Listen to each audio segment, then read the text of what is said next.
बिस्मिल्लाहिर्रहमानिर्रहीम। अस्सलामु अलैकुम। तमाम तारीफ़ें उस खुदा की कि जिसने ये जहां बनाया और इसमें हमारे लिए नेमतें मुयस्सर की, और दरूद व सलाम मोहम्मद सल्लल्लाहु अलैहि वसल्लम और उनकी आल पर जो हमारे लिए राह हक का ज़रिया है। अल्लाह रब्बुल इज़्ज़त आपको ईमान से लबरेज़, मोहताजी से दूर और इज़्ज़त व बरकतों से भरपूर तवील ज़िंदगी अता फरमाए।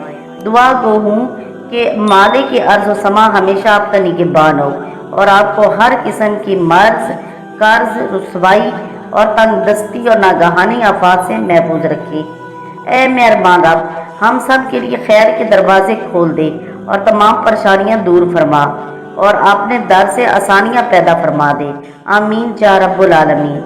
नाजरीन, आज जो वजीफ़ा आपको बताने जा रही हूँ वो शुगर के मरीजों के लिए एक निहायत ही आसान और मुजरब अमल है।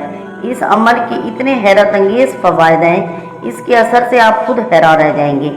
नाजरीन, कोई भी अमल जब तक पूरे यकीन और तवज्जो के साथ ना किया जाए तो वो अपना असर इतना जल्दी नहीं दिखाता।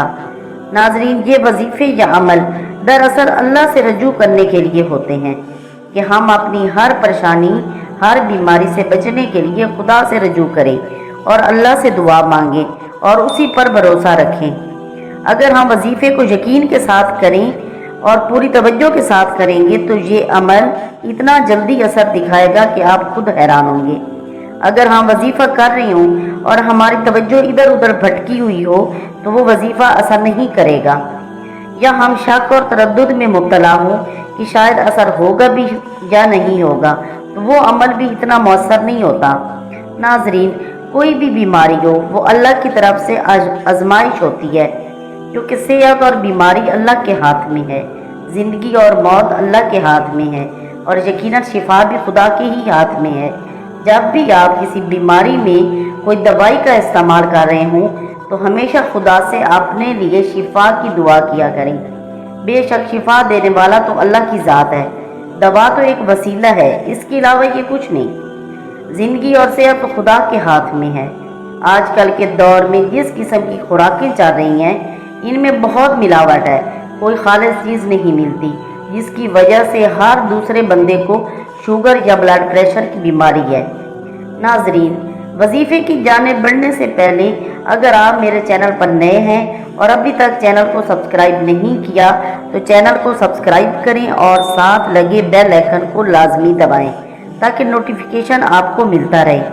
और अगर वीडियो पसंद आए तो इसे लाइक भी करें और इसे शेयर भी किया करें।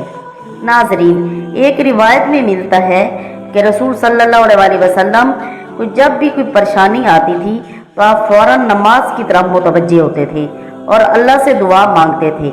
इस तरह आपकी हर परेशानी दूर हो जाती थी। इसलिए मैं अपनी हर वीडियो में कहती हूँ कि जब भी आप कोई वजीफ़ा शुरू करने लगें तो सबसे पहले 2 रकत नमाज हाजत को लाजमी पढ़ें और उसके बाद वजीफ़ा शुरू करें।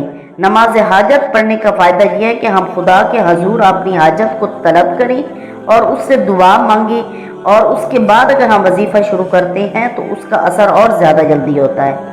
नाजरीन, ये अमल किस तरह आपने करना है इसको आपने तवज्जो से सुनना है।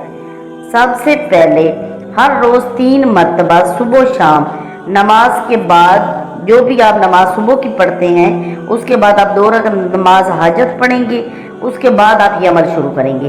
फिर शाम की जब नमाज आप इशा की नमाज़ पढ़ लेंगे तो फिर आप नमाज हाजत को पढ़ के उसके बाद फिर आपने अमल शुरू करना है।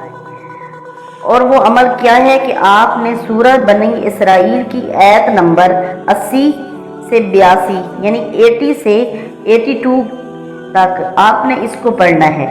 पढ़कर पानी पर दम करें और इस पानी को आपने फिर सुबह शाम पीना है तो इंशाल्लाह शुगर ख़त्म हो जाएगी। और इसी तरह अगर सूरह नमल की आयत नंबर 127 127 इसको आपने 7 मरतबा पढ़ना है और अव्वल व आखिर आपने 3-3 मरतबा दरूद शरीफ को पढ़ना है। उसके बाद आप पानी पर दम करें और सुबह शाम ये पानी भी आप पिए तो इंशाअल्लाह शुगर ख़त्म हो जाएगी। और एक और रिवायत में है कि शुगर का मरीज़ हर नमाज के बाद 11 मरतबा इस इसमें आज़म का विर्द करता रहे तो उसकी शुगर भी ख़त्म हो जाती है। वो इसमें आज़म ये हैं, या अल्लाह, या हय्यो, یا قیوم، یا سلام ہو یا شافی ہو، یا اللہ ہو یا حی ہو یا قیوم، یا سلام ہو یا شافی ہو، ان ساروں کو ایک ساتھ ملا کر آپ نے پڑھنا ہے، تو انشاءاللہ شوگر کا مسئلہ حل ہو جائے گا، اور آپ کوئی بھی پریشانی میں مبتلا ہیں یا کسی بھی بیماری میں مبتلا ہیں تو انشاءاللہ وہ بھی ختم ہو جائے گی۔ امید ہے کہ آج کی آپ کو یہ ویڈیو پسند آئی ہوگی۔ اگر پسند آئے تو اس کو لائک کریں، شیئر کریں اور ہمارے چینل کو لازمی سبسکرائب کریں، اور اپنا خیال رکھیں۔ اللہ حافظ۔